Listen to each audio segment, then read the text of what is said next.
આપણા રાજમાં બરોબર જ ચાલે છે. અરે પ્રધાનજી, આપણી ઘોડેસવારી તૈયાર કરો, આપણે નગર બાગમાં ફરવા જવું છે. તૈયાર જ છે.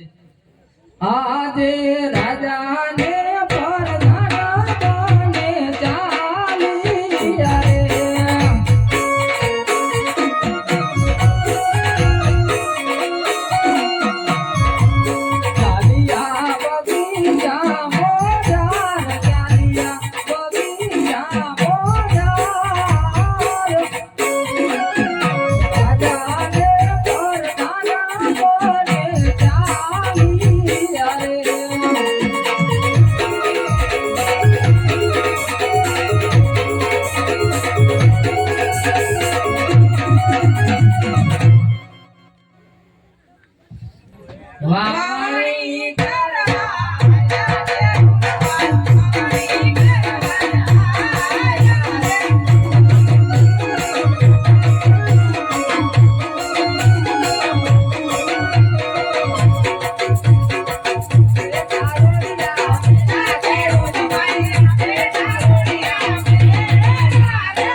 આપણે વાણ કરવા જઈએ તો આપણું કેતન નિષ્ફળ જાય. તો સારું ફરી જાવ.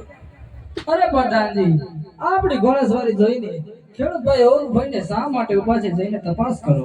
અરે ખેડૂત ભાઈઓ, અમારા મહારાજાની ઘોડેસવારી જોઈ અવરુભાઈ શા માટે ઉભા છો?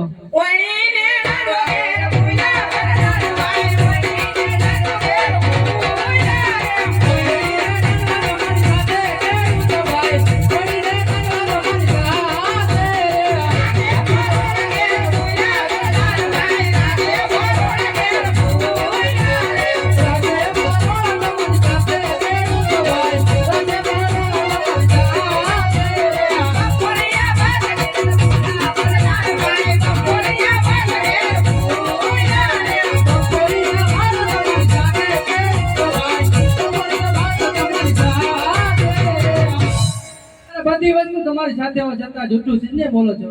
અરે પ્રધાનજી સાચું ને નથી કહેશું તો તમારા મહારાજાને ખોટું તો નહીં લાગે ને કહો આપના મહારાજાને. અરે મહારાજા, ખેડૂત ભાઈનું કહેવું એવું છે કે સાચું ને સત્ય કહેશું તો તમારા મહારાજાને ખોટું તો નહીં લાગે ને.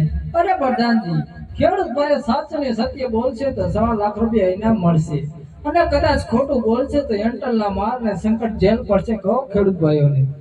અરે ખેડૂત ભાઈઓ, સાચું ને સત્ય કહેશો તો 1.5 લાખ રૂપિયા ઇનામ મળશે અને જો જૂઠું બોલશો તો એન્ટલના માર અને સંકટ જેલ પડશે. અરે પ્રધાનજી, અમે નથી કહેતા, આખી પોકરણગઢની વસ્તી કહે છે કે અજમલ રાજા પેટના વાંજ્યા છે, તેના સુખ લઈને અમે વાવણી કરવા જઈએ તો આપણું ખેતર નિષ્ફળ જાય. કહો આપના મહારાજાને.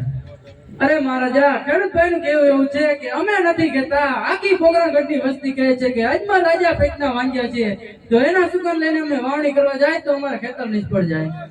અરે પ્રધાનજી, લાસા લક્ષ્મી સગુણા 3 દીકરી હોવા છતાં અજમલ રાજા પેટના વાંજ્યા કઈ રીતે કહેવાય? કહો ખેડૂત ભાઈઓને. અરે ખેડૂત ભાઈઓ, લાસા લક્ષ્મી સગુણા 3 દીકરી હોવા છતાં અજમલ રાજા પેટના વાંજ્યા કઈ રીતે કહેવાય? અરે પ્રધાનજી, દીકરીનો એક ચકલા રૂપે કહેવાય. આજે પાકો આવે ને કાલે ઉડી જાય. જો ગાંધો કેલો પુત્ર હોય ને તો ગાદીનો વારસદાર બને. કહો આપના મહારાજાને. અરે મહારાજા, ખેડૂત ભાઈનું કહેવું એવું છે કે દીકરી તો એક ચકલા રૂપે કહેવાય. આજે પાંખો આવે ને કાલે ઉડી જાય. જો ગાંડો ગેલો પુત્ર હોય તો ગાદીનો વારસદાર બને. અરે પ્રધાનજી, ખેડૂત ભાઈનું કેવું સત્ય છે તો રાજમાંથી 1.5 લાખ રૂપિયા ઇનામ આપી દો. કહો આવતીકાલે સૌરાષ્ટ્ર સુકન્યાની વાવણી કરવા જાય. સવલા સુકન થયા રે વાવણી કરવાના.